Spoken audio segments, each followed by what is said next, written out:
Asa dapit? Gago. Mo na gid ni. Asa? Wala gago. Mo na gid ni. Kumusta ang kalibutan? Oo na ni. Isa para di mo lang kalibutan.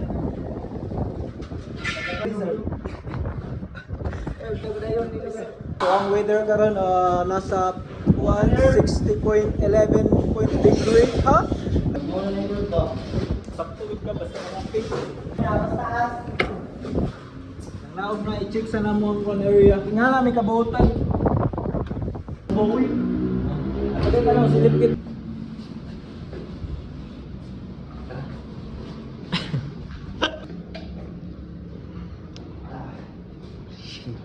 Kung mahitabo lang itong buwan, mga 11 point na magnitude nga earthquake, mo na gid ni.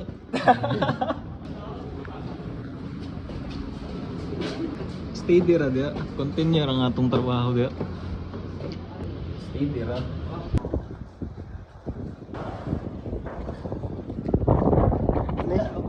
Mo na tong sakyanan. Kani. Pwede. Unsa man ni isumpay nato ng duha? Kay mo naguba man siya no. Simbolon man.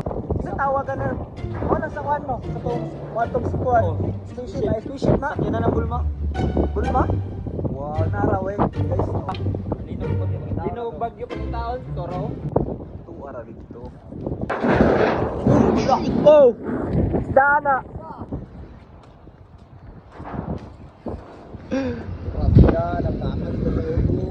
Kasi mga activation may karon kung mahitabo ning kuan mga siguro around 11 earthquake pangandaman gyud namon ni kaon pitiya sa mga nakapitiya mo kuan sulod sakyanan wala na na-feel na namong ulan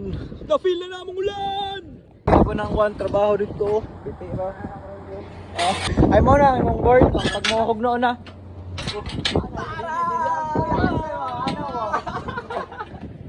karon guys, bantayan na mong kalibutan. Oh. Sa Davao City, grabe na kaulan. Oh. Go, silipon. Okay ra. Nakapil na ang ulan. Kalma ra ni. Ang south. Okay ra ang south. Stop sa north, wala na. Tabon dyan, patulong na. So, pangandam na guys.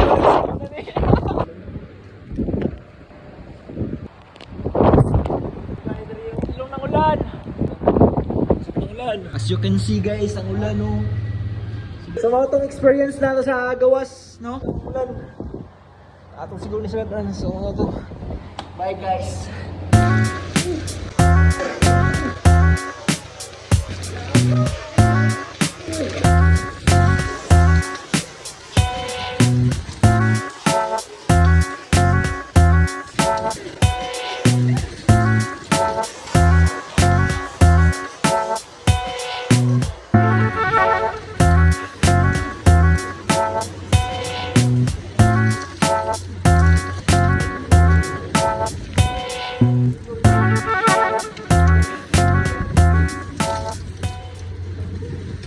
Wala na.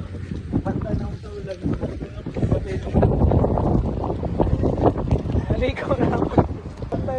Clear na ang kwan. Kalibutan. Friends.